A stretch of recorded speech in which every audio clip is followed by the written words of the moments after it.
বড় কলকাতা টিভি পরিবার শারদযোদ্ধা সম্মানের পুজো পরিক্রমায়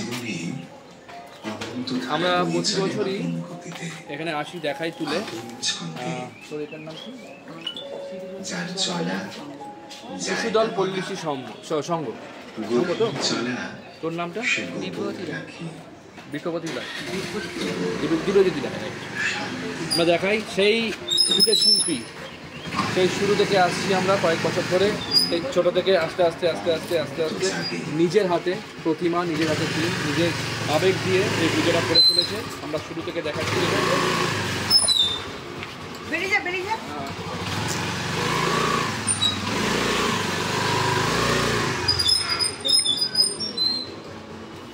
সরাসরি বড় কলকাতা টিভির পর্দায়।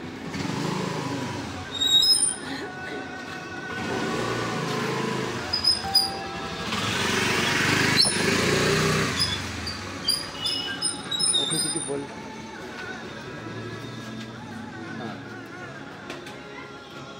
আমি দীপজ্যোতিকে কিনে আনবো। এটা ক বছর? 6 বছর। 6 বছর হবে। 6 বছর। আমরা কোন বছর থেকে আসছি? 2022 থেকে আসছেন আপনারা? 2022 থেকে। 2022, 23, 24। 2022 থেকে না 21 থেকে আসছি? 3 বছর হয়েছে না? 21 থেকে আসছি। তো সেই ছোট্ট হাতে বানাতো ঠাকুর, তো সেখান থেকে তারপর নিজের থিম করতো, আস্তে আস্তে আস্তে আস্তে বড় হচ্ছে। তো আমরা যেমন বলি আস্তে আস্তে বড় হোক, পুজো হোক এবং বড় পুজো করুক, সেটাই দেখতে চাই। এবছরও কিন্তু এই বড় ক্লাসে এখন 12 পড়ছে, পড়াশোনার চাপ, সমস্ত কিছু চাপ আস্তে আস্তে বড় হচ্ছে।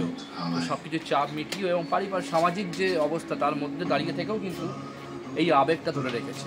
এবং প্রতি বছরের ন্যায় কিন্তু এবারে মূর্তি কিন্তু আয়তনেও বেড়েছে এবং সেটা দেখতে পাচ্ছি আমরা সরাসরি বড় কলকাতার এই পর্দায়। শুরু থেকে যেমন ছিল বড় কলকাতার সাথে তেমনই আছে।